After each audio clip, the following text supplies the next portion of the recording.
I came out chasing 100 miles. Maybe it was never really about the goal.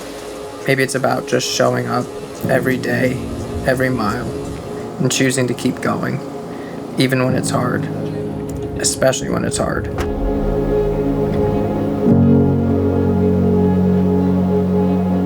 Short story or long story?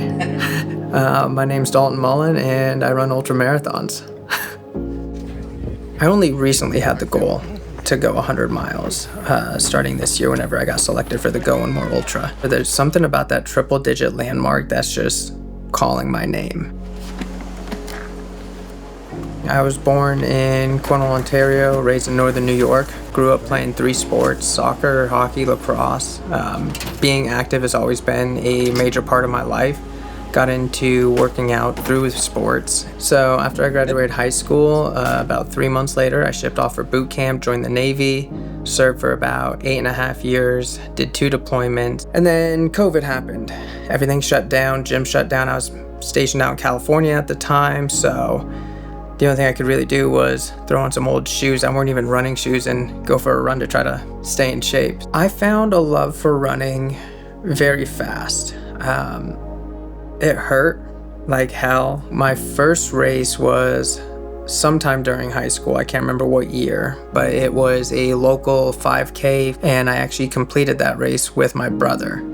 And I finished first overall, and my brother actually finished, I think it was second or third overall.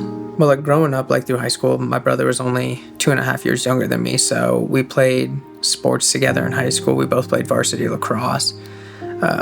We spent hours out back behind the house on the river fishing. He was truly my best friend. When I left for the Navy, I don't think he was ever really the same after I left.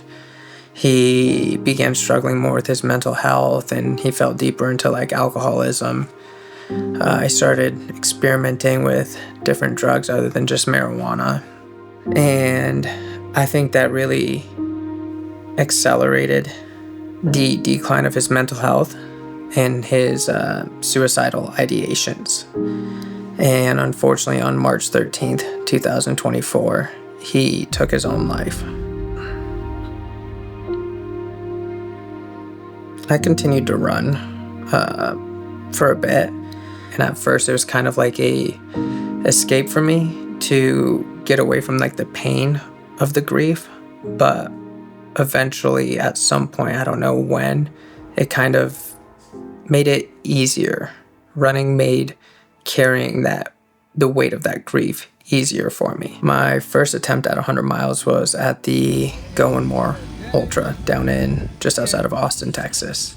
It was a beautiful race. I put in hundreds of miles in training, learning about nutrition, fueling for long runs, and I handpicked a great crew. Some of my closest friends that I've met through running. Unfortunately, I fell short of that 100 miles. I ended up DNFing at 60 miles about 14.5 hours after I started running. And it sucked falling that short of my goal. But at the same time, I know that I left everything out there on the trails. After finishing the Go and More Ultra, I noticed that my body was recovering very quickly. I went out for my first run following that race like 2 days after. So I think it was 3 or 4 days following the event, I ended up signing up for my next race, which was the Texas Endurance 24-hour run.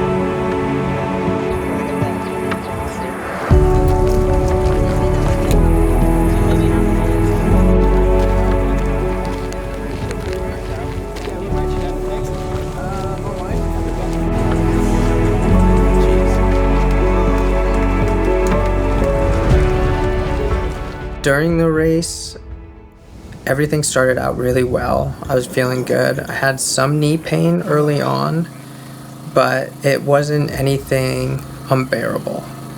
I think I started out holding a really good pace, and I think probably about 90% of the race I was holding third place. It was going very well up until around, I think it was 4 or 5 in the morning, when I just needed some sleep. At that point, I was already up for 24 hours, and I knew I had another 12 hours of running left in me.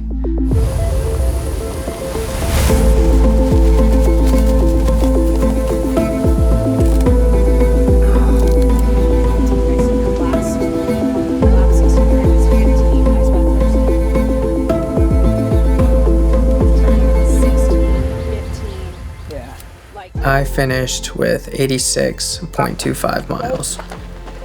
I think I was content. I'm happy with my finish and my performance during the race, but that doesn't mean the chase for 100 is over yet.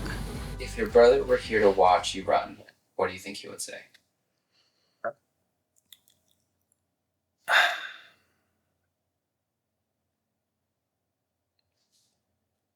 I think he'd tell me that I'm crazy, for one.